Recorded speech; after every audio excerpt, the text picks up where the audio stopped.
Okay, go. Hello, welcome to our descriptive Civil War video. In our video, you will learn about slavery, a battle in the Civil War, a civilian's point of view from both the North and the South, what happened afterwards the war, and how the Civil War made us a better country that we are today. The first thing we are going to talk about is slavery. This is a picture of all the slaves being hooked to a chain, pulling stuff around. As you know, the slaves were African American because they thought their skin color was saying that they were not as superior as the whites.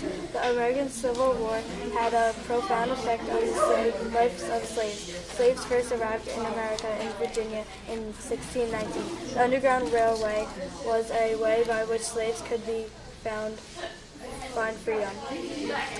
This is a picture of a northern soldier getting ready to shoot his gun. First off, I will talk about the viewpoint of the North. The North did not want slavery. That means all the citizens were abolitionists. They were run on an industrial economy, therefore not needed slaves to do their work. Besides, it was much colder than the South. The South had a much lower chances on growing crops such as cotton or tobacco.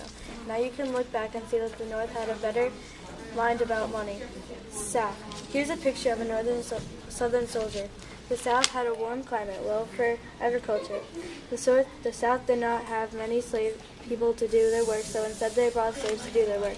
Even though they didn't even have enough money they used slave labor. This is a picture of the rivers and cities of the North.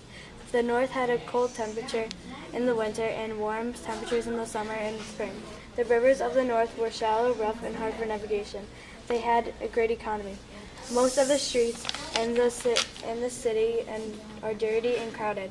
On the other hand, the South was hot, humid, and stormy all year round. These are pictures of the rivers and farms of the South. These rivers were deep, wide, smooth, and easier for navigation. They didn't have cities, they had farms all year round. This is because the heat and the constant rain was a good source for agriculture. Rivers were the whole reason the Civil War started. Now I'm going to give you information about the Battle of Gettysburg. In this picture there is a gun ready to be locked and loaded. This battle took 3 days. The North had more advanced technology. This resulted in victory for the North. The South plan was that General Lee was simple, to get rid of the Union.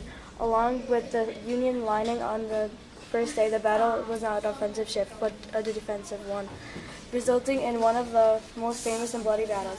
After the war. After the Civil War, slaves were freed. The South began the lengthy Reconstruction period, which included rebuilding and political and economic structure of the South. The nations were divided and now finally started to rejoice in society. A new, better country. After this war, we can learn from our mistakes. Also, the nations combined it. For this reason, now we are the United States together as one, which we are today in the present. Now, no state can secede whenever they like to. Also, there is slavery for all the citizens. There is no slavery, and all the citizens of the United States are free. Thank you for watching.